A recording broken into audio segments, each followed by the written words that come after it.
Do you want to spend the rest of 2022 chasing clients and looking for more money on the gym floor? Of course you don't. Well, if you stick around till the end of the video, I'm going to give 3 must-do tips to increase your revenue and become a better, more prosperous personal trainer over the next year. The problem with not spending more time on your personal training business and implementing these 3 tips I'm going to talk about in a minute is that it's going to lead to no progression and actually not really enjoying PT as much. We all know what it's like to have long days of PT clients, but feeling like you're not really progressing at all with your business, you're not earning any more money, and you're not really enjoying what you're doing with your clients. And another problem is you end up chasing money from your clients. They pay late, they don't pay on time, and you constantly feel like you have to have that awkward conversation with them to actually get the money out of them. That's not what we want. So I've been a personal trainer for the last 6.5 to 7 years. I started personal training in 2014. Just at the beginning of 2015.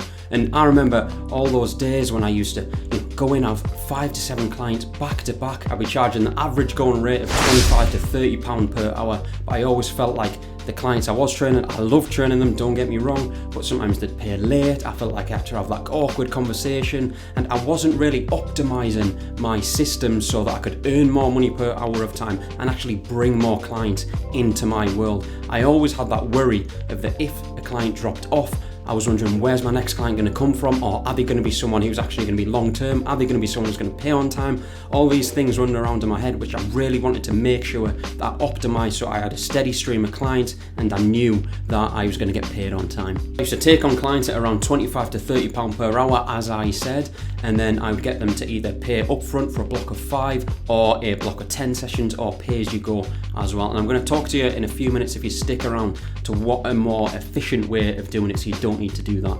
So if I did do a pay as you go, they'd sometimes turn up with the cash, but then sometimes they wouldn't.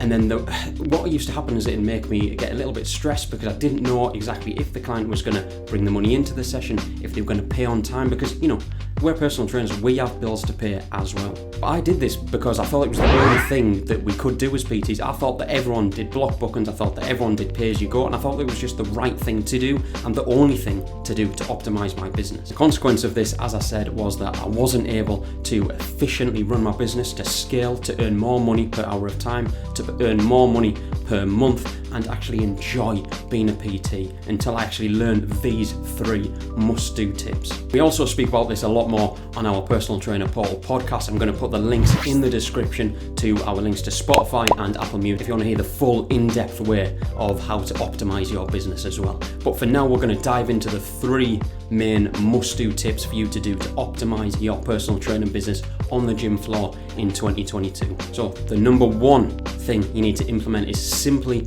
to speak to more people. Now, I know what you're thinking. You're thinking, like I haven't thought about that before, but trust me, a lot of people nowadays try and do some fancy other way to try and get more clients, to earn more money, but I can guarantee if you are in a public gym, I'm not going to name them, actually yeah, I am going to name them, Pure Gym, The Gym, Exercise for Less, all the ones in the UK, or if you're in Europe or in America, I'm sure there's a lot more, but if you're in a public gym, you have access to hundreds and thousands of people every single day, every single week, every single month. You know for a fact that those people are there to train. They want to look better, they want to lose fat, they want to lose weight. So what I do is I set myself a goal of speaking to a certain amount of people every single day. If you're someone who is slightly low on confidence, and again that is a podcast episode we have just done, if you are someone who's low on confidence, set low goals. Just have little goals, speak to just 3 people per day. It doesn't have to be 30 people per day. And when you're speaking to those people, add some value. I know a lot of people say add value. Well, what is value? So give them something that you aren't directly trying to get something back for. So what I mean by that is you can speak to someone on the gym floor, introduce yourself, ask their problems, ask their goals. Don't sell your personal training too soon. So if you speak to 3 people on a daily basis and you're in the gym 5 days a week, you are speaking to 15 people, if my maths are correct, every single week. And I can guarantee if you have the correct systems and structures, I'm not going to dive into this in this video, I'm going to save that for another video, but if you have the correct systems and structures, you will gain clients every single week with just speaking to people and generating leads and bringing more people into your world. Must do number 2, tip number 2 is to package your service. You may or may not have heard of this before, but you're probably charging in either blocks of 5, blocks of 10, you might have a direct debit set up, or you're doing what I did and you're doing pay as you go. Well, what we teach here at Personal Trainer Portal is to package your service. What we mean by this is you want to incorporate a mix of online training and personal training. This way, you can optimize how much money you earn per hour of time and how much you earn in a block booking. For example, I can almost guarantee, like I said, you're doing a block booking per hour of time at the minute, so you might charge £300 for a block of 10, that equals £30 per session.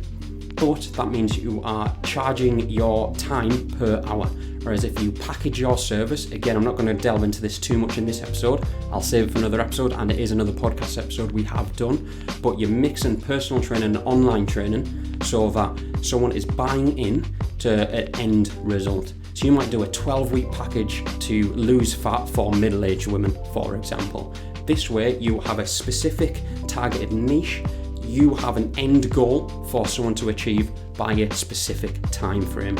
This way, you are not charging per hour of time, you are charging as a whole. So you might charge £800 for the 12 weeks with 1 session per week, but you can sell it so that you have 12 sessions involved over 12 weeks, but you get online training as well. This way the client gets more value because they've got an online training program to follow when they're not with you, but they're also seeing you in person as well. Because you have a lot of people who might need to see you 3 times per week, but you just can't afford that. But if you incorporate a hybrid style of online training and personal training, you earn more money per hour of time and the client gets the value as well. So number 2, package your service. And number 3, slightly controversial one, rely less on social media. This links a little bit to the first tip. If you're in a public gym, speak to more people. I can almost guarantee 95% of your clients and my clients come from just speaking to people on the gym floor. Rely less on posting that Canva infographic on Instagram, posting that live video on Facebook. I can guarantee most people, if you're in a public gym, are going to come into your world from purely just adding value, speaking to more people on the gym floor, making sure though that you have got a proper system and structure in place to build that know, like and trust with clients on the gym floor. You're adding value, you're not selling your personal training too soon. That is what we emphasize quite a lot here. Do not sell your services too soon. You're just adding some value and making sure that person knows you, likes you and trusts you before they come into your world. So I've covered 3 main topics for you to improve and skyrocket your personal training business in 2022. Number 1, speak to more people. Number 2, package your service. And number 3, rely less on social media. So like I said, we do delve a lot deeper into these topics on our podcast. Again, the link's going to be in the description for that one. Hope you enjoyed this one, and just put in the comments below, let me know what your goals are for 2022 with your personal training business. Don't forget to like, comment and subscribe. Thank you. See you in the next one.